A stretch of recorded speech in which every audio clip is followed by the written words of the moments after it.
Eu gostaria só de chamar a atenção, né, da riqueza que a gente teve aqui de informação nas apresentações.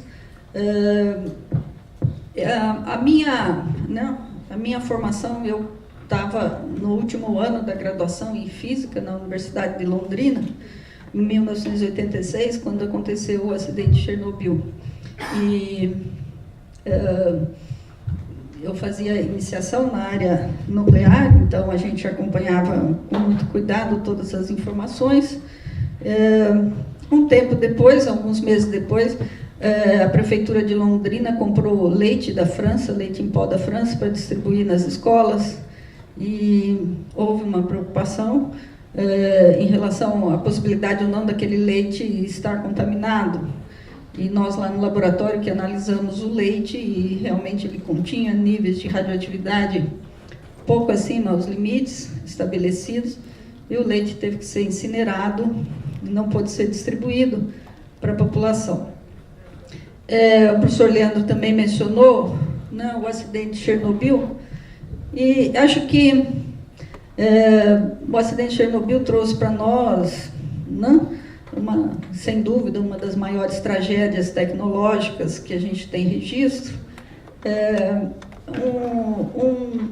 Primeiro, né, foi o primeiro grande acidente com impacto global, né? Veja, as crianças de Londrina, da rede pública, ficaram sem o leite, né, por conta do acidente de Chernobyl. E essas chamadas externalidades do processo de desenvolvimento, elas não entram na conta, né, das consequências. Nós assumimos, né, esse ônus, e isso não entra na conta, né, das consequências e dos custos que as empresas têm que pagar, né, por esses acidentes. Então, os lucros são privatizados e os danos são sociabilizados, né? Essa é a máxima, além da máxima de que o lucro tem que ser máximo e os custos têm que ser mínimos, né?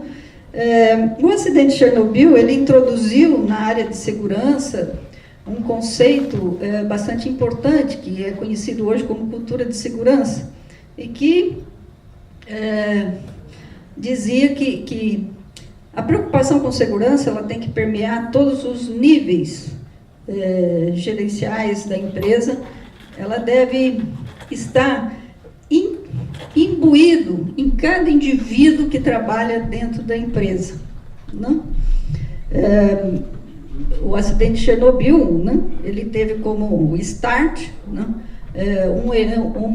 uma ordem, né, da área de produção, para que a potência e a produção de energia fosse elevada no momento em que o reator estava instável, por outras razões de manutenção, mas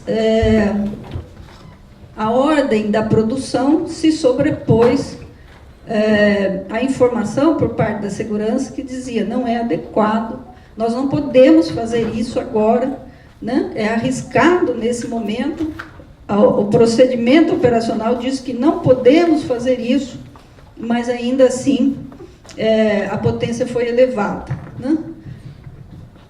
E veja, né, mais de 30 anos se passaram, muitos outros desastres aconteceram, e a gente vê, né, eu vejo aqui agora na apresentação do Mário, a gente vê claramente, né, caracterizado no acidente de Mariana, no acidente de Brumadinho. Quer dizer, a segurança não era um valor dessa empresa. Ela não estava presente e não era um valor, né, para essa empresa. Quando os funcionários sistematicamente avisam: tem problema, vai romper, não? Nós vamos ser atingidos por essa barragem se ela romper. E a empresa não ouve, ela está dizendo: eu não estou preocupada com isso, né? O meu interesse é outro e ele é mais importante de quem será ou não será atingido por essa barragem. Então, o Álvaro, né, colocou muito bem, né, quer dizer, essa falta, né, e essa falta de priorização da segurança, ela não nasce dentro da empresa, ela não é um problema específico, né, que está dentro só daquela empresa, da estrutura, como a organização daquela empresa. Ela está num contexto de um modelo de desenvolvimento econômico, né, que se apropriou do conhecimento, né, se apropriou das empresas públicas, né? A Vale era uma empresa pública que foi privatizada, era uma empresa bem-sucedida, rigorosa nos procedimentos de segurança, né? Então, isso é transferido, né, para uma empresa privada, hoje globalizada, porque quem é o dono da Vale? O dono da Vale são os acionistas em Nova York, que, aliás, ficaram irritadíssimos, né? Porque a Vale não sonegou informações sobre a segurança da barragem, ela não divulgou. Uma empresa que inventou uma outra empresa na Suíça para comprar o minério ao preço mínimo, para não pagar imposto no Brasil, e depois revender lá fora no preço de mercado e faturar muito, não? Quer dizer, uma empresa que tem na lógica, né, no processo dela, a falta de ética, a exploração e a expropriação dos recursos naturais e da força de trabalho, não? E eu só acrescentaria na fala, né, do Álvaro uma questão que eu acho importante. É num contexto de intensa desigualdade social, né, ele é muito apropriado para a instalação, né, desses processos. Por quê? Porque eu tenho uma comunidade fragilizada pela necessidade, uma comunidade que não tem a possibilidade de ter escolha. Se eu não tenho poder de escolha, eu não tenho poder de decisão. Se eu não posso escolher entre trabalhar na Vale e plantar horta e vender verdura, eu não tenho poder de decisão. E isso é sabido, é intencional, e a gente se aproveita disso, né? A gente alimenta a desigualdade social porque ela serve e ela favorece aos interesses econômicos. Ela é a terra fértil, né, para esses processos. Antes de passar as perguntas, né, infelizmente, né, eu estava lendo um relatório, uma empresa de consultoria americana, e que ela dizia que para essa próxima década, 2015, 2025, ela espera um aumento do número de vazamentos, de rompimentos, e aumento do volume de vazamentos, né? Que, apesar desses desastres, ela não acredita que vai haver mudança significativa na cultura de segurança, porque o mercado é que vai ditar as regras. E a pobreza das pessoas, a vulnerabilidade social das pessoas, vai obrigá-las a aceitar. A gente tem relatos em Mariana em que a própria comunidade pede a volta da empresa. Veja, vocês têm que operar. Por quê? Porque eles não têm poder de escolha. Eles não têm poder de escolha. Eles não têm alternativa. Não? Então, esse talvez seja, né, no meu entendimento, o lado mais cruel, mas que a gente não pode nos cair na armadilha de ficar discutindo, né? Apesar de serem extremamente importantes, né, esse histórico, essa caracterização, né, a gente tem que ter esse olhar ampliado e a gente tem que ter uma crítica bastante esclarecida, né, de todo o processo, né, de quando a gente começou a construir esses cenários de desastre. E a reversão disso é um processo que passa por várias questões, mas certamente pelo fortalecimento das organizações sociais, pelo fortalecimento dos controles sociais, não pelo apoio, pela produção e divulgação de informações que deem vozes às pessoas que estão em situações hoje de vulnerabilidade, né, e de instabilidade diante desses cenários. Então, acho que, diante disso, eu pergunto, para iniciar, se a mesa quer comentar alguma coisa. Eu só vou fazer um pedido, em função do nosso horário, para que a gente seja breve nas perguntas e respostas. Eu vou abrir um bloco de 3 perguntas, e aí a mesa responde, a gente abre outro bloco, ok? Gente, eu só quero comentar uma coisa rapidinho, que é assim, na comunidade de Brumadinho, ela tem diversas características. Tem, entre os atingidos que estão na Bacia do Paraopeba, tem comunidades quilombolas, tem uma comunidade indígena, um acampamento sem terra, tem também pessoas que viviam exclusivamente da agricultura, ali na região. É que parte do trabalho técnico, principalmente... o trabalho lá era dividido. Apesar de terem as hortas, também havia uma grande dependência da mineração como parte do rendimento da cidade. E um ponto sobre Mariana, que, assim, quando a gente fala Mariana, a geografia da tragédia de Mariana ela é um pouco diferente. Eu não sou geógrafa, me desculpem os geógrafos aqui, mas, assim, a cidade de Mariana, que é conhecida como Mariana, a lama em si não chegou lá. O que chegou foram cidades que foram destruídas, como Bento Rodrigues, Esteira, Barra Longa, que a lama chegou ao centro da cidade. E o que aconteceu? Foi muito forte, inclusive quando eu fui lá, que eu percebi, existe um pedido da comunidade de Mariana para votar e há um grande preconceito com os atingidos. As crianças, né, que foram para as escolas em Mariana sofreram bullying sendo chamadas de pé de barro. E houve uma culpabilização dos atingidos pela barragem, pela culpa da Samarco estar parada. Então, quem mora nesse centro que ele é um atingido, mas ele não se vê como atingido, ele, depois de um tempo que passa a comoção, ele começa a apontar o dedo para a vítima e dizer, por sua culpa a Samarco está fechada. Não porque a barragem rompeu e eles não tomaram os devidos cuidados. Por sua culpa que é atingido. Então, acho que é um ponto que eu queria colocar, é só isso mesmo.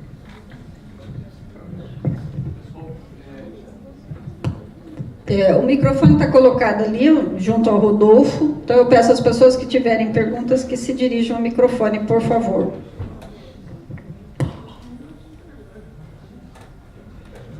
Antes da primeira fala aqui da Maria, eu só queria dizer o seguinte. Em função do tempo, talvez a gente não possa aproveitar, debater em profundidade todas as questões aqui.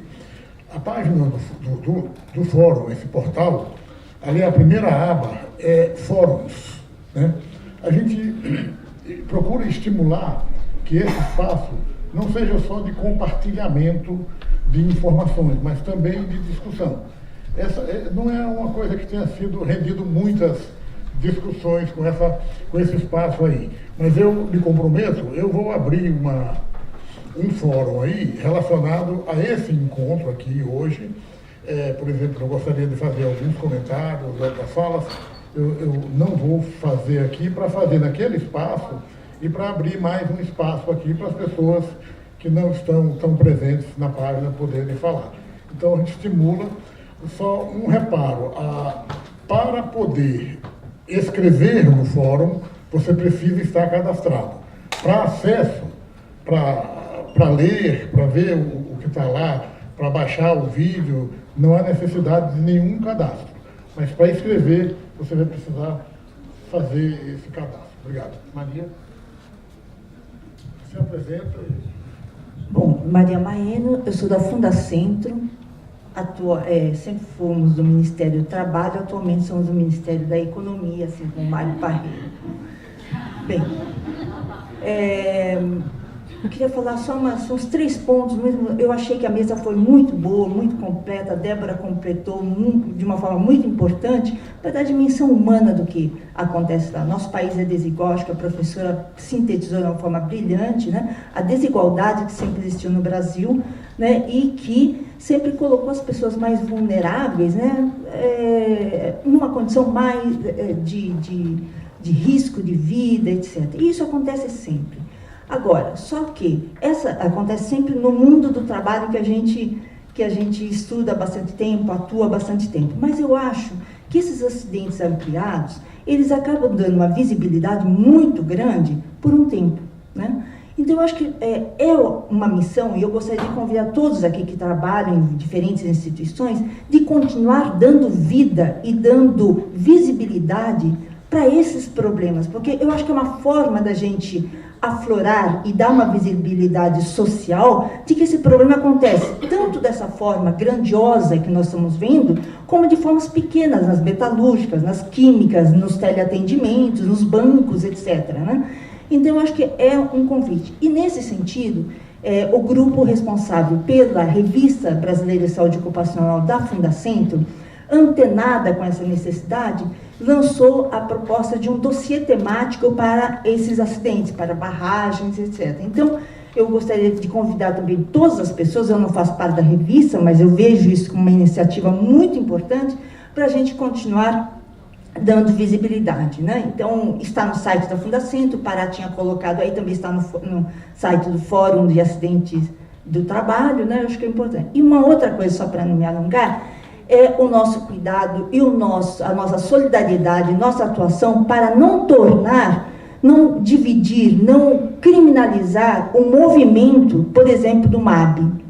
Porque hoje existe uma tendência de criminalização dos movimentos sociais e existe lá em Mariana mesmo uma tentativa de acobertar e de dividir as populações, como os atingidos e não atingidos, como a Débora colocou, dos pés em barro. Então, somos todos atingidos. Não é só quem estava lá, quem morreu e quem somos todos atingidos, porque o nosso país ele está sendo dilapidado e eu acho que assim o meio ambiente diz respeito a todo mundo, né? Além das perdas humanas que são irreparáveis. Então acho que nós temos que fazer isso e tem um chamado do MAP também para colaborações, na verdade, colaborações que as pessoas possam dar, né? Não mandar roupa nem nada, mas colocar dinheiro lá, né, para ajudar esse movimento a se manter.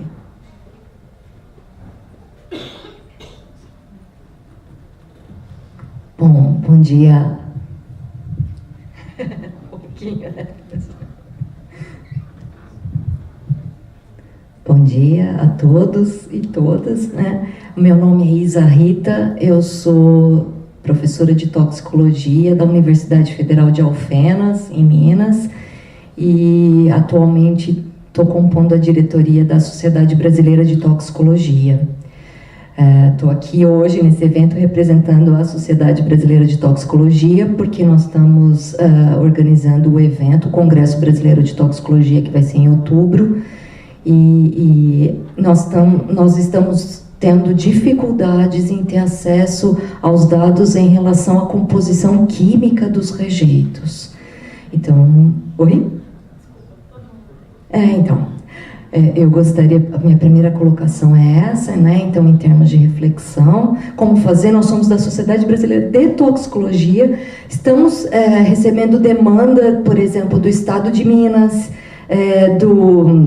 da Veja, para nos pronunciarmos em relação aos trabalhadores e àquela população, a água, a contaminação do solo, dos alimentos agora que está por vir, quais são os riscos, mas não temos acesso aos dados do rejeito, o que tem nesse rejeito para nos pronunciarmos, né?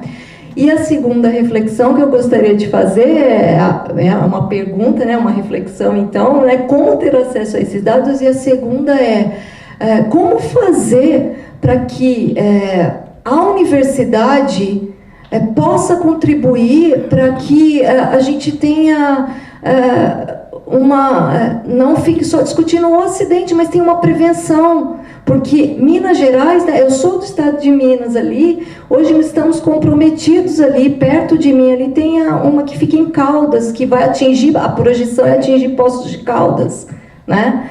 Então nós estamos muito ali perto também, e eu sou da toxicologia, nunca fui acessada para nada assim em relação a isso, né? Então as duas vertentes, enquanto Sociedade Brasileira de Toxicologia, enquanto dentro de uma universidade, não temos acesso para contribuir. Como fazer para que a sociedade, né, veja a gente também dentro da academia com potencial, com expertise para contribuir, porque nós temos agora, estamos alarmados, porque Minas Gerais sobrevive da mineração e vários locais estão comprometidos e vai comprometer o Brasil inteiro, se não globalmente, né? Ok? Muito obrigada.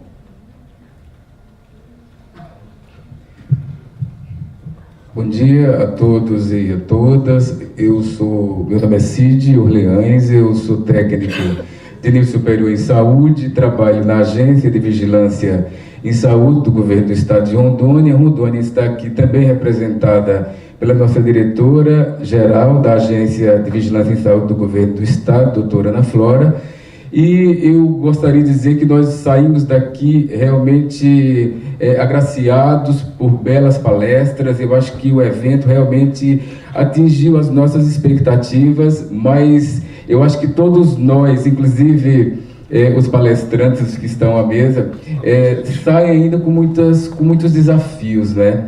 Então, eu tenho algumas perguntas com base nesses desafios.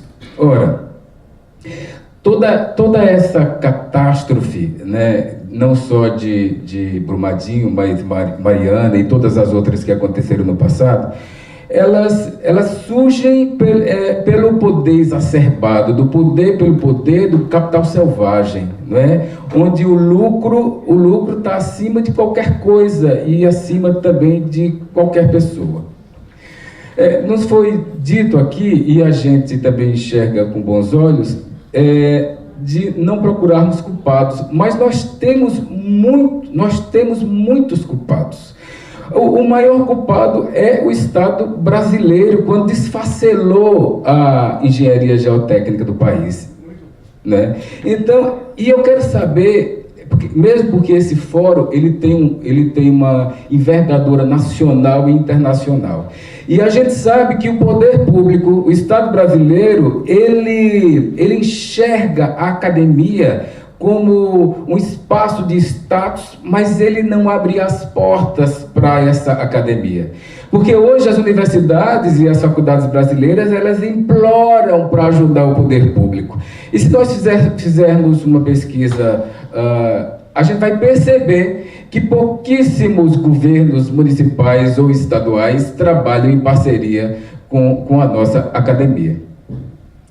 E tem algumas perguntas que eu acho que talvez sejam bem pertinentes, tendo em vista a envergadura desse evento, né, e as autoridades que dele participam.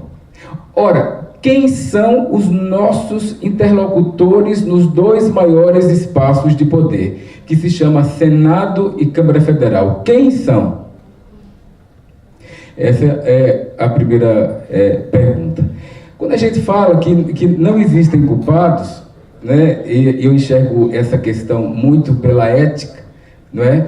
Porque nada me faria, enquanto profissional de nível superior da saúde, nada me faria acatar uma ação que cause a morte do meu próximo, da pessoa que eu cuido. Nada faria, não é?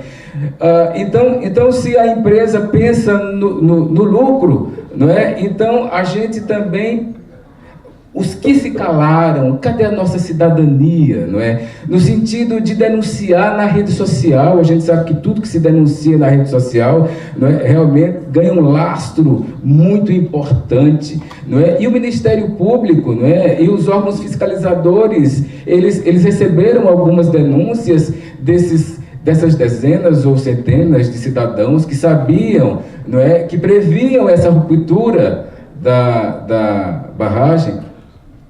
Quer dizer também que me encantei com o pronunciamento da Denise.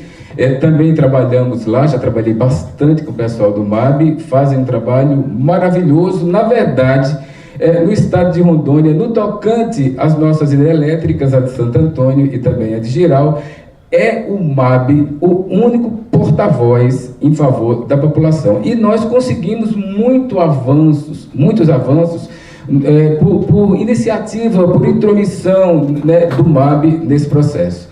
Então, nós precisamos saber quem vai nos ajudar nisso aí. Ora, existe uma equipe para poder apertar os nós da ABNT no tocante à mineração, porque esses nós, de acordo com os textos que eu tive o privilégio de ter acesso, né, tanto do professor Leandro como do professor Mário, eu fiquei super preocupado quando ele disse que tomou a água, né? Então, diz que a água era gostosa, né? Então, assim, existe já uma equipe pensando no aperto desses parafusos no tocante à ABNT. Quem são? Não é? Existe alguém cobrando do governo brasileiro, do Estado brasileiro, uma maior participação no processo fiscalizatório, não é? Já como o capital e o neoliberalismo, ele chegou para que o Estado lave realmente as mãos de algumas responsabilidades, porque eu não consigo acreditar que um macro processo econômico não seja de responsabilidade de um Estado, de um país, não é? Então apesar de sair assim totalmente, tanto eu como a doutora Flora, agraciados pelas palestras brilhantes, o que é que nós iremos fazer? Quais as atitudes nós iremos tomar? E qual a visibilidade que essas atitudes terão?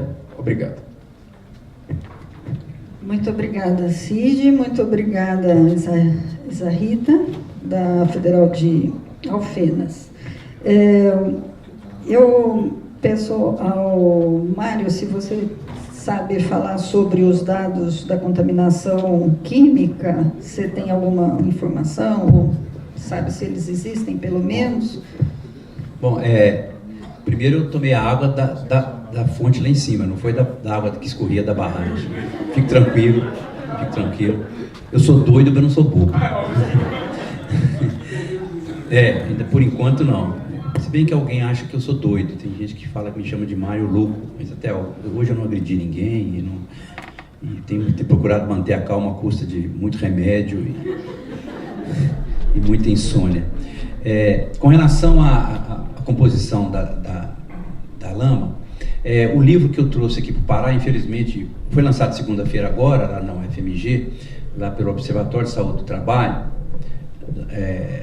chama OSAT, o site é www.medicina.ufmg.br/OSAT. Ele está disponível lá, se não me engano, o 4º ou 5º capítulo, ele traz uma explicação sobre o que tem no rejeito. A flotação reversa, que é utilizada nesses beneficiamentos A1 e era utilizada na Samarco, ela do ponto de vista de produto químico que é adicionado, ela tem uma monoamina e uma diamina, que é uma amina, que é usada para mudar o processo de separação do ferro, etc. Então, nesse capítulo lá desse livro, tem uma explicação interessante.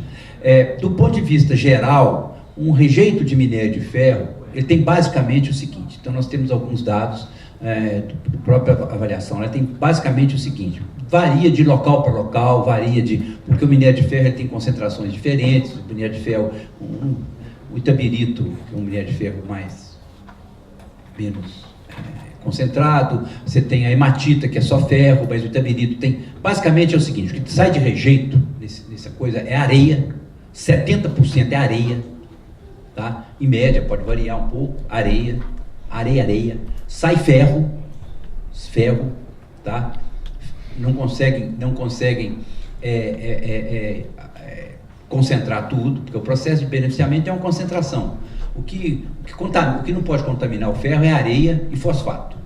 Tá? O ferro que tem muito fosfato, ele tem baixo valor comercial. Então, o que sai é areia, sai ferro, sai alguma porcentagem de alumínio, dependendo dependendo do site, dependendo do minério, pode sair uma quantidade relativamente baixa de cromo, tá? Arsênio é muito raro, a não ser em processo de arsenopirita, que pode estar relacionado ao ferro, mas arsenopirita está mais relacionado a arsênio, sai mais um beneficiamento de ouro, tá? Chumbo é muito difícil, não existe chumbo no minério, tá? É muito pouco. E alumínio também, alumínio tem também um pouco lá, tem nesses rejeitos. Nesse capítulo vai falar bem lá. O que tem sido encontrado? Nós somos procurados, eu fui, inclusive fiz uma palestra para os bombeiros, eles muito preocupados com a questão da contaminação, que eles estavam mergulhando na lama, né? Uma terça-feira eu encontrei com um bombeiro lá, é muito triste, bombeiro molhado de lama até o pescoço, os cachorrinhos tudo lá, acabando de tirar um corpo, é horrível, não queiram, é horrível, você ficar num lugar, toda hora aparece um helicóptero bombeiro carregando um saco preto, é horrível, eu não vi isso em Fundão, é muito ruim, é péssimo, tá certo? Estava lá outro dia, encontraram um pedaço de pele e uma cabeça de fêmur. Então você imagina o que é para um cara que está lá. Bom, os bombeiros fizeram uma avaliação da lama em alguns locais, se não me engano, em 9 pontos. Do lado do refeitório, do outro lado do refeitório, tem vários locais. Isso está com os bombeiros, tá certo? E acharam assim, uma pequena parte de chumbo, que o pessoal acredita que pode até ser de contaminação das oficinas, porque lá eles usam bateria, uma coisa assim.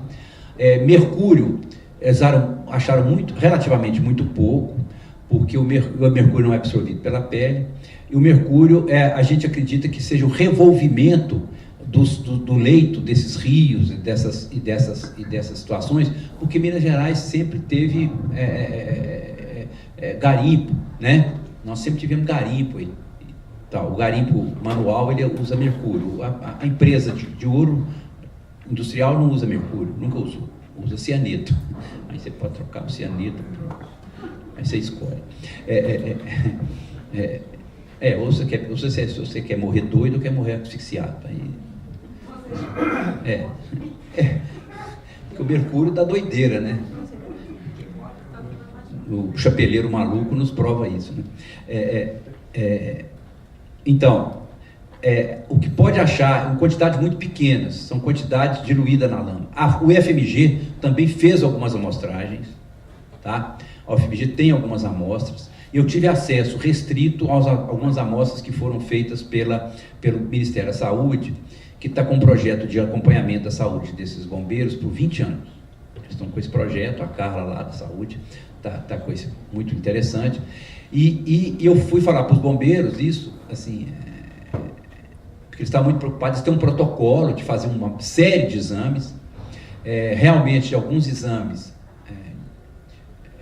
que eu tive acesso, 10 bombeiros que não eram do estado de Minas Gerais, também não eram daqui, São Paulo, 6 apresentaram alumínio acima do nível de referência, mas ainda abaixo do indicador biológico máximo permitido.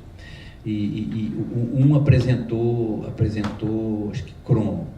Não acharam arsênio, não acharam, acharam alumínio, mercúrio urinário também, não acharam nada. As amostras que o Ministério da Saúde tem, bate muito com essas amostras que o bombeiro fez. Tá? Isso está no nível do bombeiro. Tá? O Corpo Bombeiro de Minas Gerais fez algumas amostras, mostra assim, sílica, alumínio, um pouco de cádmio, muito pouco, cromo, em algumas amostras, nem todas, mercúrio também, muito pouco.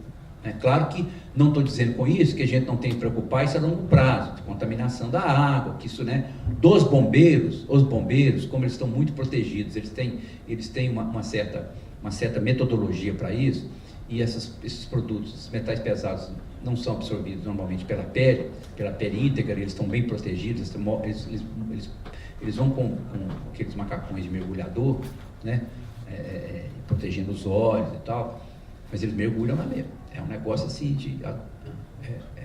complicado. Então a gente vai ter que acompanhar isso a longo prazo.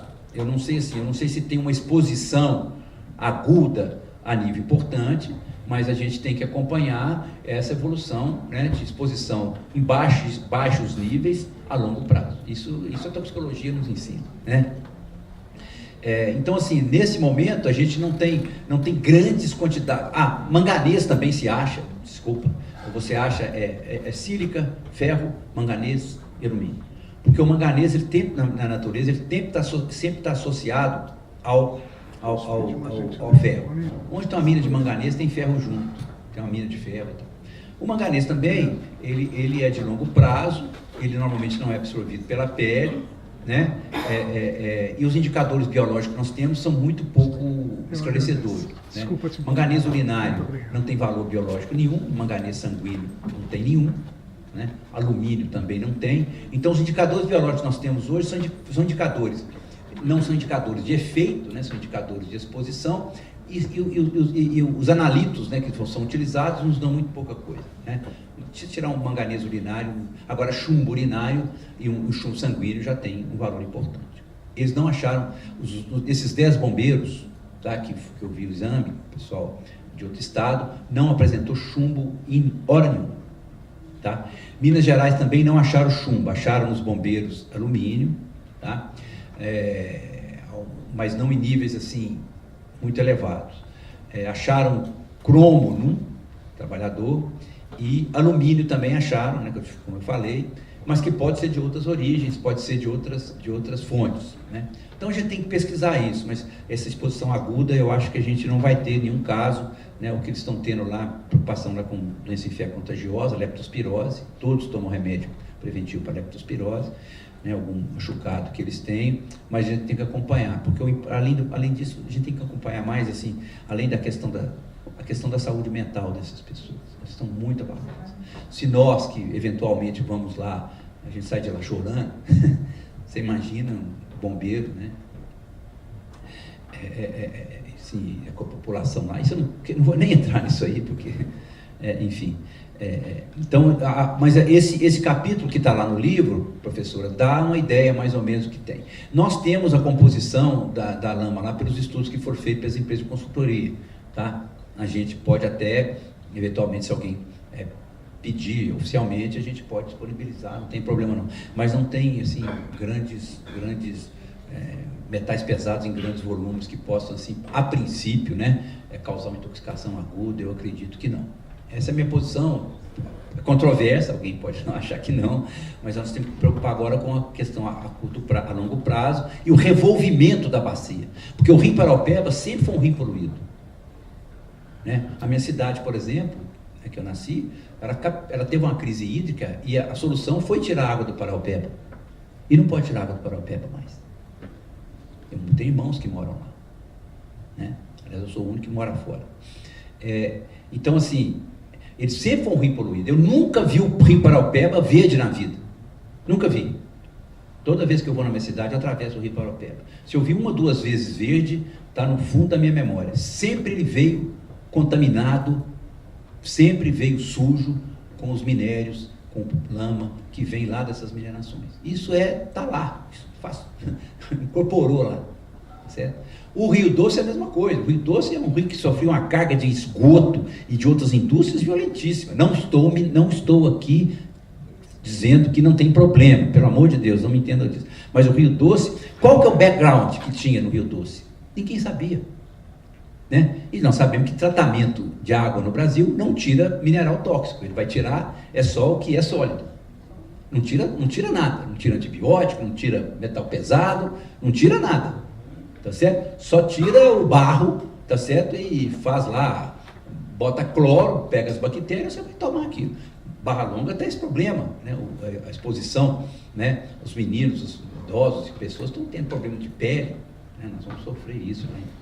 Também. Os bombeiros possivelmente vão ter problemas de pele, porque essa amina também, vocês vão ver no livro, a quantidade de amina que foi usada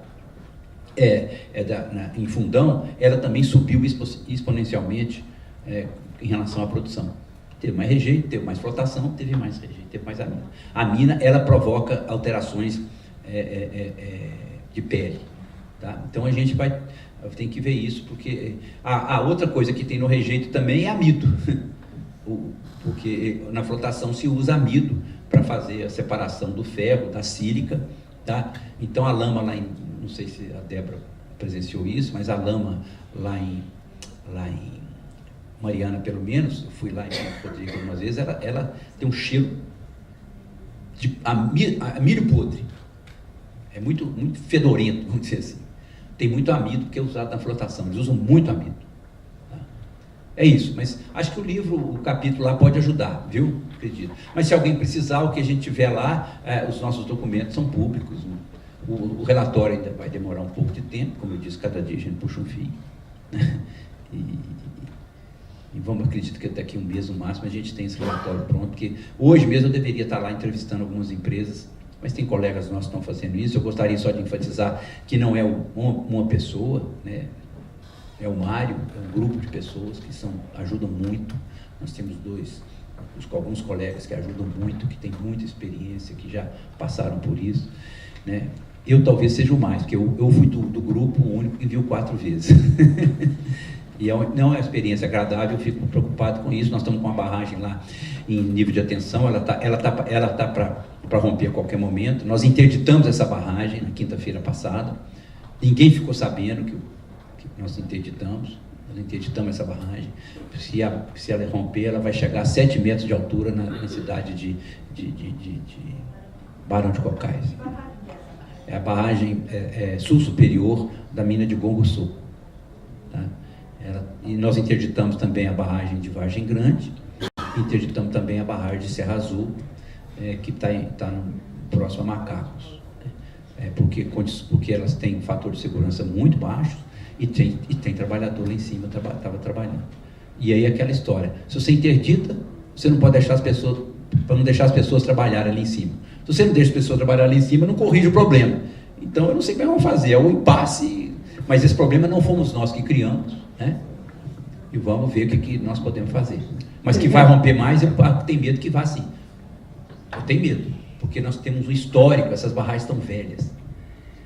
E elas têm que ser mantidas. Uma barragem de rejeito, a montante, ela é barata do ponto de vista inicial, mas você tem que manter essa barragem o resto da vida. O resto da vida. E isso custa dinheiro. Yeah. Obrigada, Mário. Imagina, não. Eu queria perguntar ao Leandro se ele pode comentar, Leandro, sobre essa questão do papel da universidade, né, que a Isa Rita comentou, e também o Cid, né, assim, a pergunta que ele nos coloca, assim, de que forma a gente pode ajudar, né, assim, como que você vê isso? Obrigado pelas perguntas e pela oportunidade de responder. Bom, essa questão aí da contaminação que vem a reboque também bem explicada no fator técnico pelo Mário, mas vejam que é um agravante, né, porque ocasionalmente essas contaminações também retroalimentam aquele processo que a Débora colocou, né, de estigmatização da população, né? No município de Adrianópolis, por exemplo, no Paraná, que tem vários problemas com rejeito de mineração indevida, né, disposição de resíduo de chumbo, sofreu um desses scientific rush, né, que é uma corrida do ouro científica de produção, por causa vamos dizer assim, da emergência, assim, dessa descoberta da contaminação pelo chumbo, e isso incidiu na forma de estigmatização. As pessoas não queriam comprar produção agrícola da região, do município, sumariamente, que a economia sumariamente é conectada à produção agrícola, de hortaliças, né? Então vejam o que vai acontecendo de desdobramento, que tudo sai fora da conta mesmo dos problemas do desastre, do impacto ambiental, né? Então, às vezes a pesquisa chega e ela evidencia um problema que é concreto, mas a forma de comunicar com a sociedade também exacerba a situação delicada, né, de estigmatização de certas populações. Isso é um problema sério, mas de qualquer forma, eu acho assim que as universidades públicas têm um compromisso essencial da defesa dessas pessoas em condição de vulnerabilidade. É o espaço da crítica isento de permeabilidade e interesse do capital. Nós temos que lutar para a manutenção disso, tá bom? Porque é aqui, nessa universidade, que ela tem a ver com um projeto de Estado, o Estado e não um projeto de governo, um projeto de Estado que se preocupa com as iniquidades da população, não é? É aqui que nós temos que produzir e fortalecer o debate. O Álvaro Linho, rapidinho, deixou até um recado para mim, para lembrar e debater. Instituições como as universidades públicas, institutos de pesquisa como o próprio IPT, além de tudo, podem fazer um papel de advocacia nessas condições. Então, porque muitas vezes a sociedade local sofre dos riscos, dos desdobramentos, desses impactos mais diversos, sabe que está sofrendo, mas não tem argumento para discutir com o Ministério Público, por exemplo, para promover ações e para iniciar. Então, um estudo da universidade legitima aquilo que a sociedade já soube. É o que a gente chama na universidade pública de advocacy. Isso é muito usado na promoção da saúde, né? Advocacy em saúde, né? Então, é fundamental. E, de novo, né, eu acho que é um compromisso da universidade pública, isenta de permeabilidade pelo capital. Só a universidade que tem um projeto de Estado. Tá? Uma outra coisa que o Cid colocou, né? Acho que o Cid, muito imbuído dessa questão de olhar para o enxugamento do Estado, que eu corroboro, né? Que nós temos que também, então, lutar pela ampliação do Estado e não o contrário, porque nós precisamos dele. Né? Eu lembro no desastre de Mariana, havia 2 fiscais do antigo DNPM para fiscalizar todas as barragens de Minas Gerais. Isso é ridículo. Mas continua assim, né? Então agora em Brumadinho foi reafirmado, nada mudou. Não dá, é insuficiente. Então, quer dizer, a omissão do Estado, que também está conectada a um discurso neoliberal, né? Então, quer dizer, só podemos ser melhores com o Estado mínimo, que eu duvido, né? É uma grande arapuca. E as condições desses desastres faz a gente refletir quanto à responsabilidade do próprio Estado. Mas eu discordo numa questão, Cid. Realmente, o grande responsável é o empreendedor. Ele está movendo aquela terra para tornar lucro, né? Ele está gerando o processo de alteração ambiental, buscando riqueza. Né? Que, novamente, nós não somos contra a mineração, mas ela tem que ser feita responsável. Mas é o empreendedor que lucra com isso. E o Estado não. O Estado tem o papel de proteger a sua gente, não é? E na omissão também deve ser responsabilizado. Mas o empreendedor é o grande responsável. Não dá para aceitar aquele discurso do presidente da Vale, que a Vale não poderia ser penalizada porque ela é uma joia brasileira. Que é uma mentira. Ela é uma joia do mercado financeiro, globalizado. Tá? E que tem, de certa forma, é claro, na evidência desses desastres, se colocado contra o interesse da nação. Por quê? Porque tem uma postura predatória. Né? E quando a gente vê um desastre desse, claro, a gente lamenta que é depois que vem o debate. Mas quem que está mais do lado de cá, criticando todos esses aspectos, essas questões, assim, digamos, de determinantes multifacetados? São as universidades públicas. A gente continua discutindo. Eu tenho trabalhado mais na linha de questão da governança da água, então a gente teve uma grande crise hídrica aqui em São Paulo, 2014 até 2016. Continuamos em crise hídrica, mas o nosso grupo está falando de risco hídrico há décadas. Estamos falando, estamos trabalhando. A gente tem que ter produção e luta e protagonismo para fazer disso agenda política. Não é? Mas a agenda política começa por aí. A professora Frida, que é do nosso departamento, uma vez falou interessante para mim. Ela trabalha com os distúrbios do sono no trabalho por turnos, né? Ela falou assim, olha, Leandro, países que não têm grupo de pesquisa não têm política para isso. É verdade. A gente tem que começar a pesquisar para conhecer o problema. Só a percepção e o conhecimento em torno do problema pode fazer com que ele vire agenda. Mas pode fazer. Então, ocasionalmente, tem situações de conflito, como nessas relações pelo lucro. Mas a sociedade também tem que corroborar e se aproveitar da produção científica. A produção científica tem que se tornar mais palpável e acessível para a sociedade. para que a gente tenha a perspectiva de que ela se torne agenda política. A agenda política do momento, como colocou o Mário, é repensar todas as nossas normas técnicas e fortalecer de novo os sistemas de fiscalização e de licenciamento ambiental. Acho que é isso.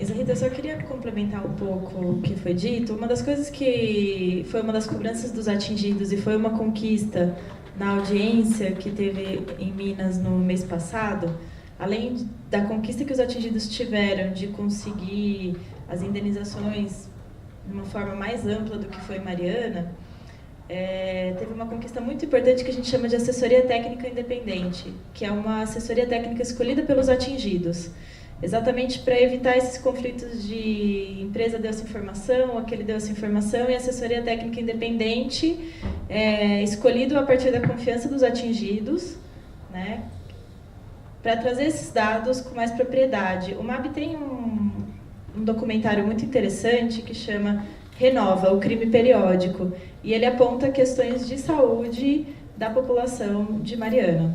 Ele tem acho que uns 16 minutos e traz a pesquisa do ISS, inclusive, os dados da pesquisa do ISS com o adoecimento da população. Quanto aos bombeiros que estão lá, professor, desculpa discordar de você, mas tem alguns bombeiros que já apresentam alterações na pele pelo tempo de exposição que eles ficam trabalhando na lama, assim, a pele descascada, e os próprios moradores, né, porque é assim, né, de onde vem a água que eles tomam banho? Não pode tomar água da torneira, mas a água da torneira é a água que as pessoas tomam banho, escovam o dente e lavam as panelas, né? Acho que é uma questão. E acho que é só isso. E recomendo, assistam Renova, o crime periódico, que ele tá no YouTube e ele traz um painel sobre essa população.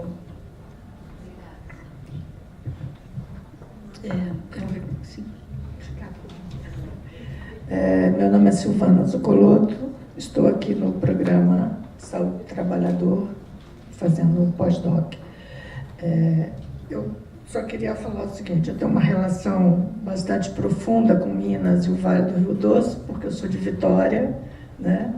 Sobrinha, amiga, vizinha de trabalhadores da Vale ou de pessoas em Minas que eu conhecia. E estou agora sob a influência do livro do professor José Miguel Wisnik, que é A Maquinação do Mundo, Drummond e a Mineração. Mas esse poema não é de lá e eu acho que sintetiza bastante tudo que a gente aprendeu e sofreu aqui, porque é muito aprendizado e muito sofrimento no momento de grandes desafios que o país está passando pela força de desmonte que tem vindo em cima de nós e da universidade pública. Chama Lira Itabirana, foi publicado em 1984, de 1984, após a privatização, onde a companhia deixa de ser Companhia do Vale do Rio Doce e passa a ser Vale, ou seja, ela vale, ela tem valor para ser comprado nas bolsas. O rio é doce, a Vale amarga. Ai, antes fosse mais leve a carga. Entre estatais e multinacionais, quantos ais? Ai, meu Deus, sumiu aqui. Entre estatais e multinacionais, quantos ais? Pronto, sumiu. O pedaço que está aqui, achei.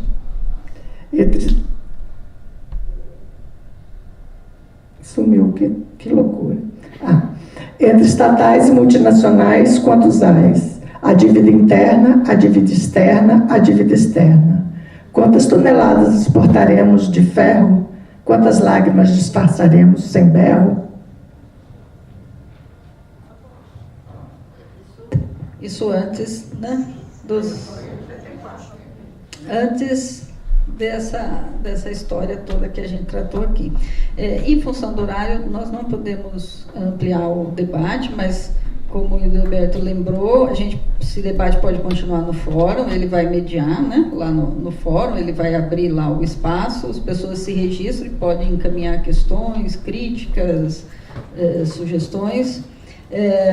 Eu gostaria de agradecer a todos pela presença, gostaria de agradecer imensamente à mesa, a Débora, que se juntou conosco aqui, que bom que você pôde vir. Mário, super obrigada por ter vindo de Minas e ter trazido a gente as informações precisas, né, e essa riqueza de como você construiu a história desses acidentes. Leandro, super obrigada pela sua reflexão rica e necessária, né, sobre essas questões. Eu agradeço também a todo o suporte para a realização do evento, agradeço àqueles que nos acompanharam pelo IPTV. Lembro que o material vai estar disponível nos canais do YouTube, no fórum, diretamente podem ser localizados no YouTube. Né? Quem quiser depois rever algumas questões e qualquer outra coisa também pode entrar em contato com a coordenação do fórum. Né? Então, muito obrigada a vocês. Né? A gente encerra, então. Rodolfo, você tem algum outro recado? Não? Muito obrigada. Então.